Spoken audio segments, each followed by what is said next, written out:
ఒక పేదవాడికి ఇద్దరు కూతుళ్ళు. చిన్నతనంలోనే తల్లి పోతే తండ్రి వాళ్ళను పెంచాడు. ఒకసారి చిన్నపిల్ల గుడ్డలతో ఒక బొమ్మ చేసి అక్కకు చూపి, నువ్వు కూడా ఒక బొమ్మ చెయ్యి, రెండింటికి పెళ్లి చేద్దాం అన్నది. కానీ అక్కకు బొమ్మలు చేయడం చేతకాదు. ఆమె చెల్లెలి బొమ్మను లాక్కొని తిరిగి ఇవ్వలేదు. చెల్లెలు ఏడుస్తుంటే, ఏడవకమ్మా, అక్క బొమ్మను చేసినప్పుడు నేను నీకిప్పిస్తాను కదా అన్నాడు తండ్రి. తరువాత కొన్ని ఏళ్లకు పెద్దపిల్ల వివాహమయ్యింది. తర్వాత ఆమె గర్భవతిగా ఉండి ఒక ఆడపిల్లను కన్నది. ఆమె తండ్రి, చెల్లెలు వెళ్ళారు.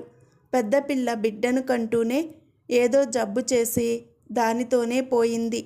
పోతూ పోతూ ఆమె తన చెల్లెలి చేతుల్లో తన బిడ్డను, ప్రాణం ఉన్న బొమ్మను పెట్టి కన్నుమూసింది.